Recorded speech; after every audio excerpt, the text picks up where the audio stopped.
Hello travelers, Boardman21 here, and today EHG released a new gameplay trailer for patch 8.3, which is coming out at 11 a.m. CT September 3rd, this coming Friday. In the short gameplay trailer, which was only 41 seconds long and only about half of that was actual gameplay footage, which you see playing before you, it had a lot of visual clues to some new stuff and the new visuals for a lot of things, and we see a lot of the new mobs. So I'm going to go ahead and break it down. We're going to slow down some of the footage, and we're going to see in detail some of the new mobs and some of the new visuals for some of our skills. So let's go ahead and get started. Alright, first up we got what looks to be a rogue using dancing strikes taking on 5 Nagase race enemies. Looks like we have 2 larger ones to the south and 3 smaller ones to the north. They appear to be using a normal melee attack. However, if you notice in their hand, they are definitely wearing the Ruby Fang Cleaver, and we know that the stats on that cleaver, assuming that that mob type is having those same stats, has melee fire, melee physical, and chance to poison on melee hit. So these things are definitely going to have some poison, possibly going to be doing some fire damage, and will of course be doing physical damage as they are swinging a one-handed axe at you.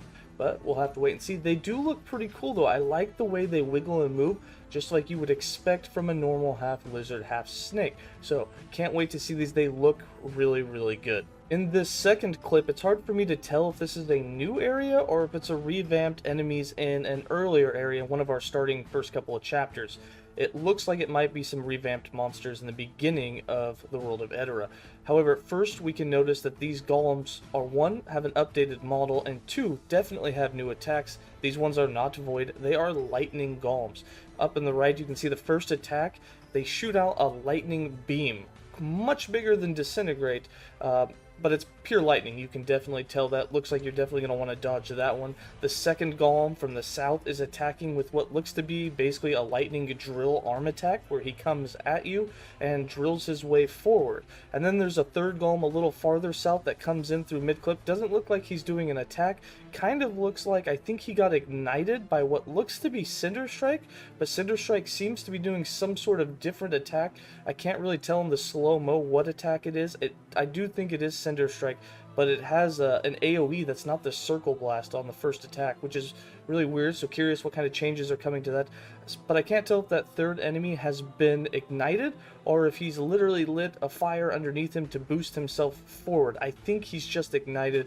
Either way, it's kind of cool, and I'm excited to see these new ups. I am really hoping they are in the new starting area, as that would really spice things up a bit and not make Void the most primary stat that we want to go for right off the bat. Alright, for the third visual that we have here, it's Warpath, and it's the fire version of Warpath, and it looks really good. I really like the fire animation, the fire visual. One thing you'll notice about Warpath itself, I don't know if this is by default or if you have to take notes for this, but it is leaving what looks to be spreading flames on the ground as it moves, applying instantly ignite or spreading flames to the enemies, but the ground itself is on fire after you have Warpath through, which is gonna, really bring you in, immerse you, and put you into some realism in the game, because if you were running around with a flamethrower, things would be on fire as you went past them. So this is really cool to see. I don't know if that's by default though, or if you have to build into it. I don't even know if it's called spreading flames, but that's what it reminds me of, and I think that's what it would be called, but we'll see. There's also some new mobs in this clip as well. You'll see that we have what looks to be a viper head snake that has 4 additional heads for arms, and they shoot poison spit at you is what it looks like.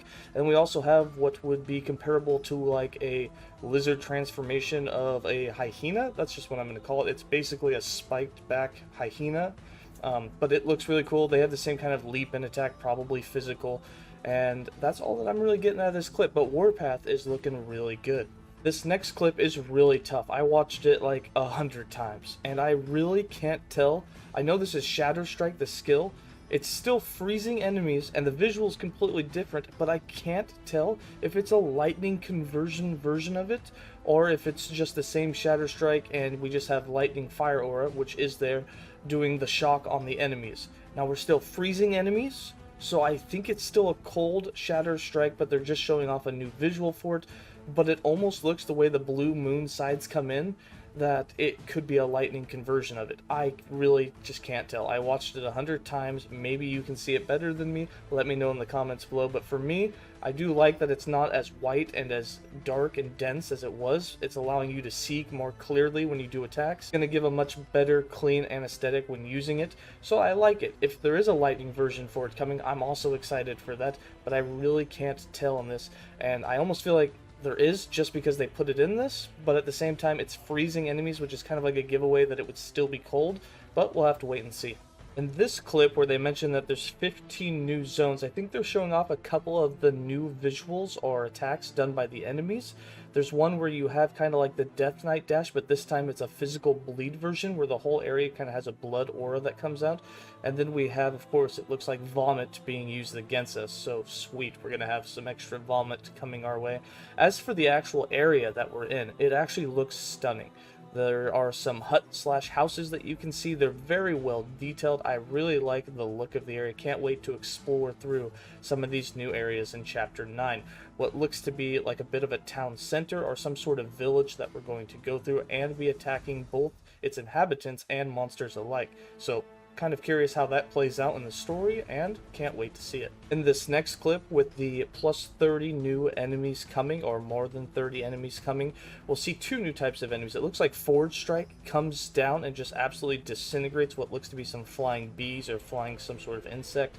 And then in the second one, it looks like 𝐿G𝐤𝐢 just absolutely rips through a version of like the petal orchard that we take on in the ancient area. Now what's cool about this is one thing that I did notice, but it was really hard to tell even as slow-mo as we got it, was it almost looked like 𝐿G𝐤𝐢 was cast while the mage was running, but I couldn't tell if there was a small hit underneath the enemy and that it was already cast before the mage had been moving. But if there's an insta-cast coming to that, that'll be really interesting. I don't think there is. It was really hard to tell in there. And then in the first clip with 𝐿strike, it was, you know, there's just a split second in there to see what the enemies looked like before 𝐿strike just absolutely annihilated it. Not entirely sure, but I'm curious if 𝐿strike is getting up. Overall, just super excited to see that there is such a plentiful amount of new enemies coming and of such a different variety. Alright, and then in this final clip that I have for you, which I've slowed down several times so you can really kind of take it all in, there's a lot going on. And while I can't tell what all of it is, and some of it just like looks like clips of some of the new monsters and just fighting in action, we have a fire version of the petal orchard, which is really cool. It now fires what looks to be basically fireballs out there, which is pretty cool. We have, assuming a new enemy that fires what looks to be like a holy fire type arch, sonic wave almost looking thing coming at you. We have a new poison boss. It looks like that's going to have a poison aura going around on the outside, kind of a cloud hurricane spinning in a circle that you obviously wouldn't want to stand in. Assuming it doesn't do hits, it's going to be poisoning you probably like every quarter second that you're standing in it or something. And then just several other small clips of just new enemies and battling and taking things on in some of the new areas. So go ahead, digest that, take it in, tell me what you think about it. Overall, I'm really looking forward to this. It looks like they're not going to disappoint on how visually pleasing that Chapter 9 is going to look, and I really love some of the new visuals for the skills, for the enemies and their attacks, and then of course the new maps that we'll go into. Alright, that's going to be it from me. As always, stay safe, travelers, and feel free to leave me your thoughts in the comments below, and we'll discuss it.